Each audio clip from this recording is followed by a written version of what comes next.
25 सवाल होंगे ग्रामीण परिवेश के और देखते हैं भाई किसके कितने ठीक होते हैं। तो कोशिश करेंगे कि 2 मिनट में ख़त्म करते हैं। पहला क्वेश्चन है, उत्तर प्रदेश ग्रामीण आवास परिषद की स्थापना किस वर्ष की गई थी? ठीक है, इसका आप कमेंट में बताएं आंसर, मैं फिर बता दूंगा आपको नीचे। तो इसका तो ऑलरेडी टिक हुआ है कि वही 1983 में आपकी ग्रामीण आवास परिषद की स्थापना हुई थी। दूसरा क्वेश्चन, राज्य परिषद का मुख्यालय किस शहर में है? ठीक है, इसका उत्तर आप कमेंट सेक्शन में दें। इसका सही आंसर जो है वो होगा आपका ऑप्शन सी, प्रयागराज या फिर इलाहाबाद।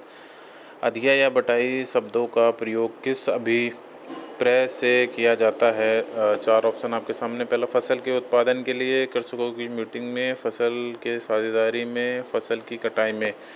तो भाई ये तो पता है, अधिया और बटाई फसल की साझेदारी में दिया जाता है।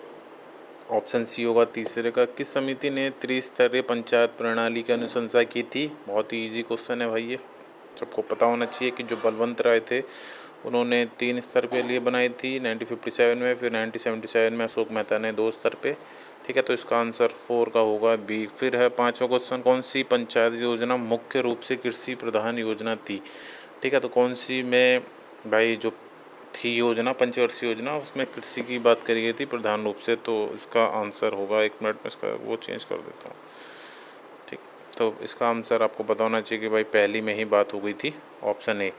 यदि पंचायत भंग हो जाती है तो कितने माह में चुनाव करवाने चाहिए? इसका आंसर पता होना चाहिए भाई ज़्यादातर लोगों को। ठीक है, तो छठे का आंसर होना चाहिए सी।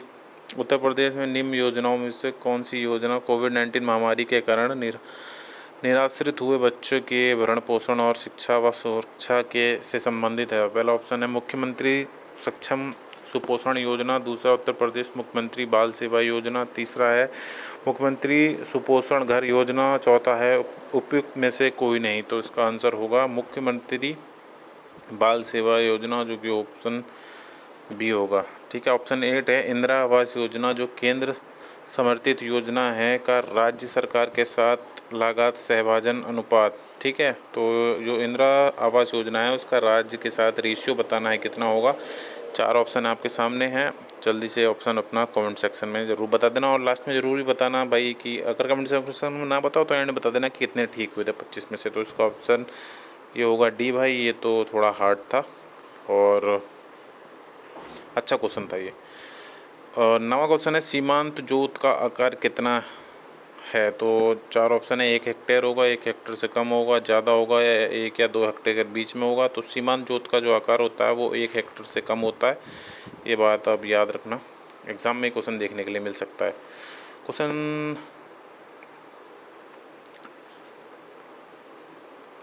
10 में, उत्तर प्रदेश में नगर निगमों की संख्या कितनी है? ये तो बहुत इजी क्वेश्चन, सबको पता होना चाहिए। 17 नगर निगम है। 1 एकड़ में कितने वर्ग गज होते हैं?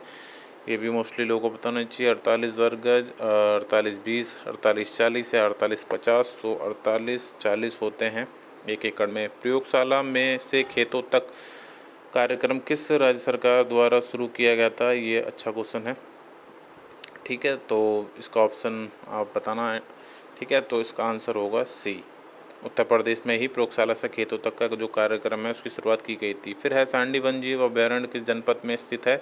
ठीक है, तो सांडी वन्यजीव अभ्यारण्य जो है वो ऑप्शन डी आपका हरदोई में स्थित है। उत्तर प्रदेश का एकमात्र परमाणु संयंत्र नरोरा किस जनपद में है? तो पता होना चाहिए नरोरा जो आपका बुलंदशहर में है।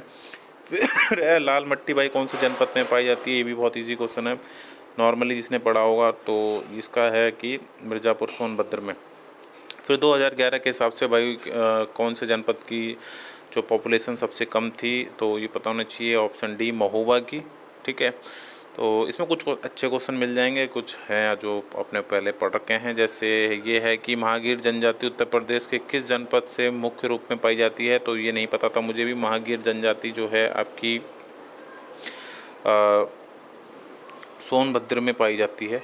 ठीक है, तो इसका आंसर होगा, सॉरी सोनभद्र नहीं, इसका होगा महावीर वाला का, इसका बिजनौर होगा। मैंने जैसा कि बोला ना भाई ये अच्छा क्वेश्चन है, तो मुझे भी नहीं पता था। तो इसका ऑप्शन होगा बिजनौर। ठीक है, 17वें वाले का ऑप्शन होगा बिजनौर, ऑप्शन ए। जो महागिरी जनजाति है वो बिजनौर में पाई जाती है। बलवंत राय मेहता समिति की अनुशंसाओं के आधार पर, मतलब बलवंत राय जो मेहता समिति थी वो किस वर्ष लागू हो गई थी, तो 1957 में इसकी बात रखी गई थी और 1959 में ये आ गई थी आपकी। ऑप्शन सी होगा 18 की, ठीक है। और उत्तर प्रदेश में सर्वप्रथम राष्ट्रीयकृत परिवहन कब आरंभ हुआ, तो ये भी अच्छा क्वेश्चन है भाई। तो ये आपका आरंभ हुआ था सर्वप्रथम राष्ट्रीयकृत परिवहन, वो आपका 15 मई, ऑप्शन ए होगा इसका, 1947 में, ठीक है भाई। इसका भी नहीं पता था मुझे।